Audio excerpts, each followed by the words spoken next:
Hey everybody, my name is Spencer, and in this video I'm going to teach you how to play Courtisans, published by Pandasaurus Games, who has partnered with us at Game Nerdz to bring you this tutorial.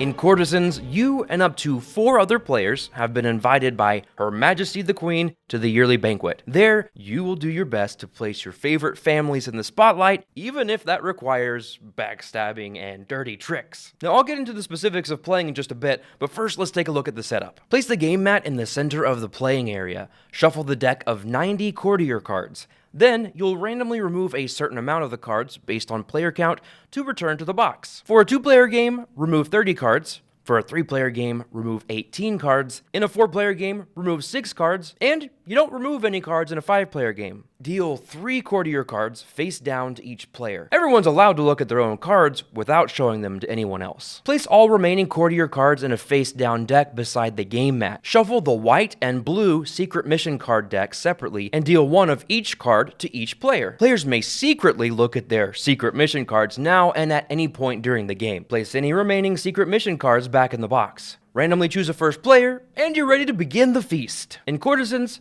you will be playing cards at the Queen's table to sway a family's influence in a positive or negative manner, while also aligning yourself and your opponents with those same families. At the end of the game, you'll earn and lose points based on how the families in your domain are perceived by the Queen. The player with the most points at the end of the game is the winner. Now, on your turn, you will play all 3 of your courtier cards, with each card going to 1 of 3 areas. Around the Queen's table, in your domain, which is the area in front of you, or in an opponent's domain, which is the area in front of them. All cards are played face up, except for spies, which I'll explain in a bit. If you play a card around the Queen's table, you'll place it in the section matching its family.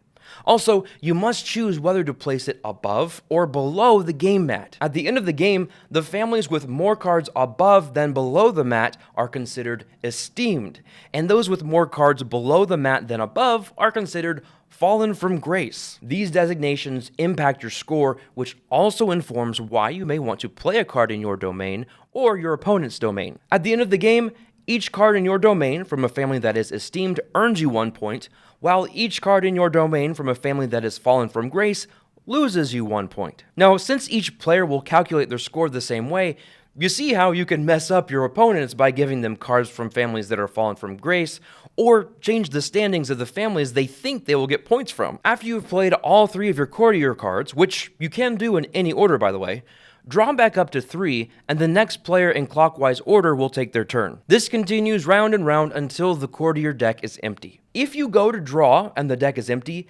that was your last turn. The game ends once everyone else has played out their hands. Now, before we cover final scoring, there are 4 special roles I'd like to quickly explain.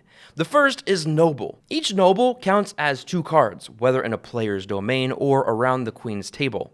Spy cards are always placed face down. No one can look at a played spy, even the person who played it. Now, when played around the Queen's table, spies are placed in the Queen's column below or above the mat and won't be revealed until the game is over. When you place an assassin in an area, you may eliminate 1 other courtier card in that same area. Note that this ability is optional. If played in a player's domain, remove any other card there from the game. When played around the Queen's table, you may remove any card there, regardless of family or placement. You may also get rid of a spy this way, but you still do not look at it or reveal it. The final special role is the Guard.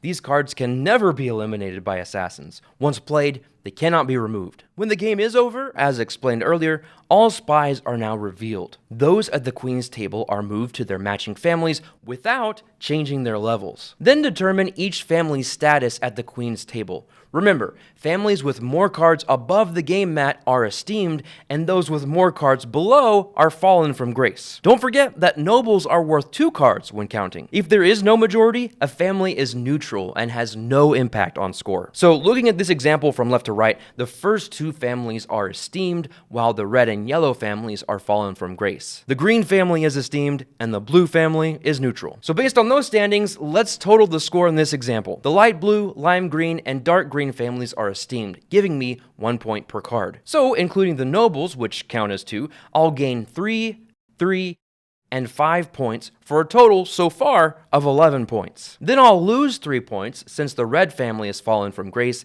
and the light blue family does nothing since it's neutral. That leaves me with a score of 8. Finally, each player reveals their secret mission cards. If you meet the conditions of a secret mission, you gain 3 points. Cards you don't fulfill are worth nothing. After totaling all the points, the player with the highest score wins. If there's a tie, the tied players share the victory. And now you're ready to play Courtisans. If you have any questions about anything I covered here, please leave me a comment and I'll get back to you as soon as I can. If you found this video helpful, consider giving it a like, and if you want to see more content like this, make sure you subscribe to the Game Nerdz YouTube channel. Once again, my name is Spencer, and I want to thank you so much for watching.